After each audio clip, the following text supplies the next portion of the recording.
खुलुमबाय गिबियावनो सोरजिथा क्रिएटिभिटी चेनेलाव बरायनानै लाग्रोनाय जालायबाय।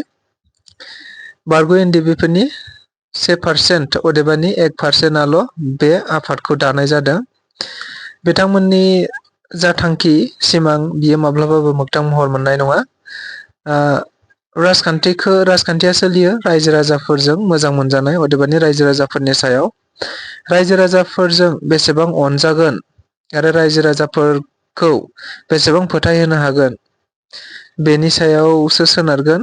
ओंखायनो बिथांमोननि पार्टिया बेसेबां आवगायगोन बेखौ जोङो बुंनो हाया आरो बिथांमोननि थांखिया माब्लाबाबो जाफुंनाय नङा। नंगौ, बे बाथ्राखौ दिनै बुंथिनानै होदों गिबि खेबनि थाखाय बिटिआरनिनो लेङाइ गाहाय मावफुं सोद्रोमा गबिन्द बसुमतारी बिथाङा।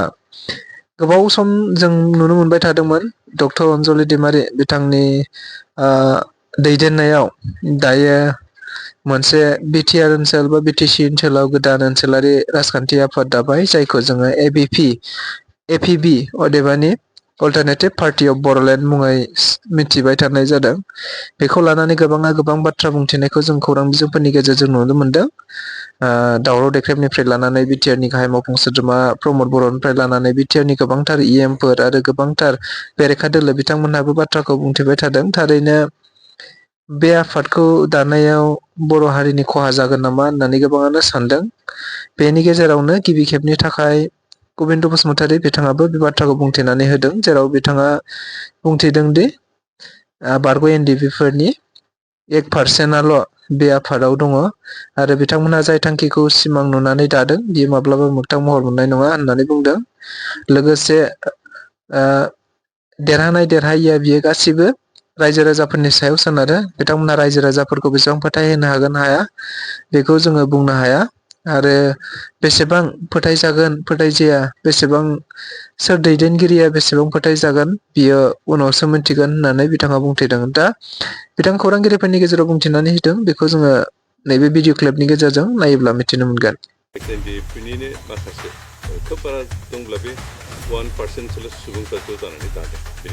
मानसि हिसाबै थांनानै थानांगौनि जि दायित्व बे दायित्वखौ बुजिया, बेनिखायनो इजिलि जिखुनु राजनितिक पार्टिनि दैदेनगिरि जाबाय इजिलि थांनानै थानो हागोन होननानै सिमांनानै बेखौ दादों। खिन्थु बिथांमोननि सिमां माब्लाबा मोगथां महर मोना आरो बिथांमोना खुनुदिन साक्सेस जाया। राजखान्थि गोदान जोनोम जादों बे एक्स एनडिएफि होनना गासैबो एक्स एनडिएफि गैजोबा।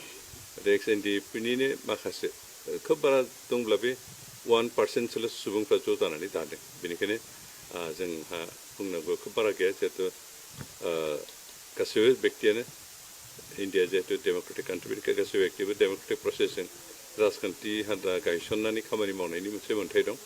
बेखौ बिथांमोना एक्सारसाइज खालामदों। खिन्थु राजखान्थि दानायाथ' गिदिर बाथ्रा नङा, खिन्थु बेखौ फेदेरनाय, बेखौ फोथांना लाखिनाय, बेखौ फेहेरनायासो गिदिर बाथ्रा। बेनिखायनो रायजो राजाफोरजों मदद खालामजायो जाया बिथांमोननि सायाव।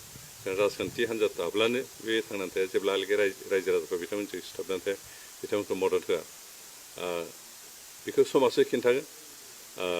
खिन्थु मोनसे बाथ्राया बेनो जे इटिमेटलि एक्स एनडिएफिफोरखौ लानानै जोंहा सुक्ति खालामखानाय गासिबो एनडिएफि खिनिया इउपिपिएलआव जगदान खालामजानाय इउपिपिएलनि मेम्बार खाजोबमोन। दिनै बिथांमोना मानि थाखाय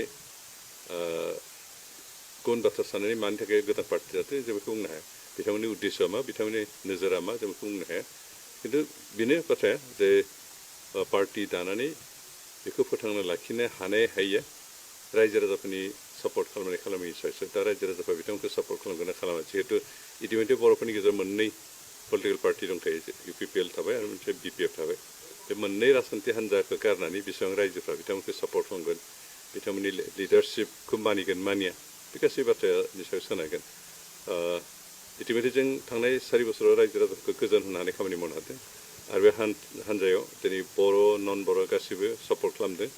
बेनिखाय आंहा फोथायनाय गैया जे रायजोफ्रा जोंखौ जोगारनानै दानि गोदान हान्जायाव थांगोन, आंहा बेखौ फोथाया। नाथाय बिपिएफनि दैदेनगिरि कासम बसुमतारीया बुंदों दानि गोदान आफाद जिथु बर' आरो गबिन्द बसुमतारी बिथांनि थाखायनो दाजादों, बिथांमोननि गोरोन्थिनि थाखाय मावफुंनो हायैनि थाखायनो दाजादों होननानै। दिनै जों मा बिथिङाव मावफुंनो हायाखै बेनि माबाफोरखौ पइन्टखौ बिथाङा दिन्थिबानो जाबाय। कासम बिथाङाथ' आबसुनि सेन्ट्रेल कमिटिनि सासे सोद्रोमामोन, खिन्थु बिथाङा दिनै मानो आबसु गारना थांनो गोनां जाखो?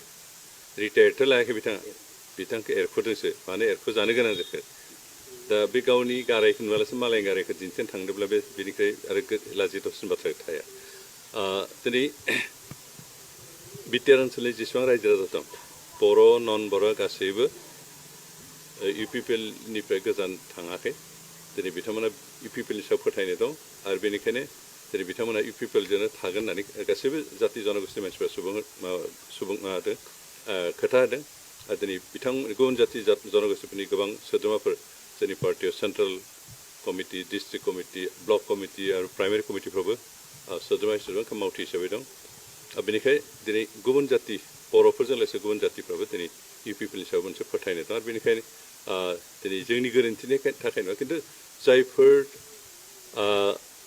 एक्स एनडिएफबि दिनै गोदान पार्टि दादों दिनै बिथांमोना आसलते एनडिएफबिनि डिसिप्लिनखौबो मानियाखै इउपिपिएलनि सोद्रोमा हिसाबै बिथांमोना जिखिनि खामानि मावनांगौ बेखौ मावाखै बिथांमोना मानसि हिसाबै थांनानै थानांगौनि जि दायित्व बे दायित्वखौ बुजिया बेनिखायनो इजिलि जिखुनु राजनितिक पार्टिनि दैदेनगिरि जाबाय इजिलि थांनानै थानो हागोन होननानै सिमां नुनानै बेखौ दादों खिन्थु बिथांमोननि सिमां माब्लाबा मोगथां महर मोना आरो बिथांमोना खुनुदिन साक्सेस जाया मानोना पलिटिकेल पार्टिनि साक्सेस फेलारनि बाथ्रायानो रायजो राजानि मददनि सायावसो निर्भर खालामो रायजोफ्रा अनोबा रायजोफ्रा मदद खालामबासो पार्टिया थांनानै थायो आरो रायजोफोरखौ फोथायहोनो हानाय लिडारशिपनिबो बाथ्रा थाबाय दा जायफोर एक्स एनडिएफबिनि सोद्रोमाफ्रा बे पार्टि गोदान हाबनानै दं बिथांमोनहा रायजोफोरनो मा एसुरेन्स होगोन बिथांमोननि सायाव रायजोफ्रा बेसेबां फोथायगोन फोथायथावनो हानाय बेबायदि कुवालिटि दंना गैया बे गासै बाथ्रानि सायावसो सोनारगोन